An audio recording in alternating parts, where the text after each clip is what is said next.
Eric Hammer here, registered physiotherapist and owner of Home Comfort Physiotherapy. And today I'd like to talk to you a little bit about the proper ways to sit to stand.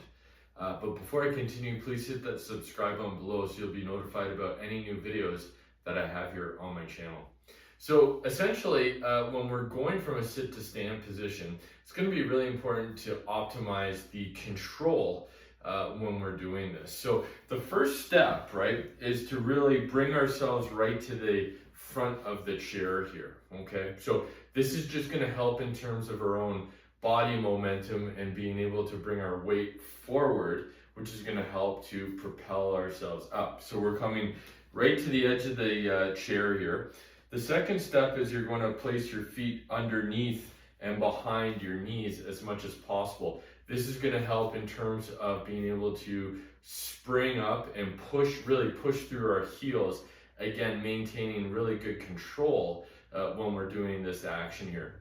The next step is going to be to determine whether we need to use arm support or not. So depending on the frequency and where the individual feels in terms of their strength, I would typically start with the two hands on the chair initially, and then you can adjust accordingly, right? So that might look like one hand on the chair, maybe one with support out front. Perhaps the patient has a walker of some type. So again, perhaps one hand on the chair, one hand on the walker, and so on.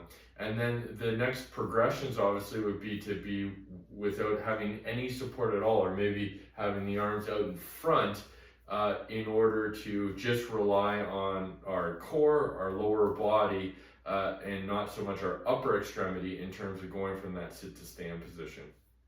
So let's assume we're going two hands to start with here. I'm going to push through my heels, okay? And I'm sort of using the momentum, right? So nose over knees as I'm leaning forward, and then pushing through my heels as I'm coming up.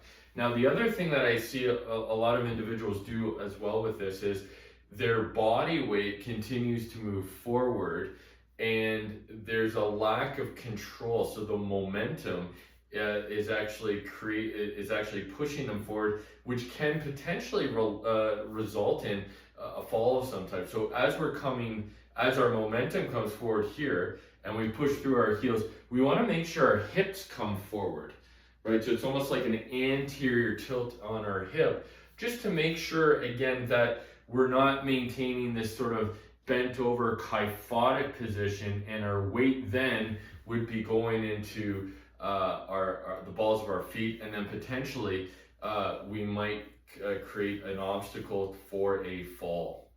If you have any questions or concerns, feel free to leave a comment below. And please check with a physiotherapist to make sure that this or any other exercise or educational material is appropriate for you. And if you or somebody you know would require some form of in-home physiotherapy in order to achieve the functional goals that they desire, please feel to reach out. I'll leave a link below. Have a great day and take care. Thanks.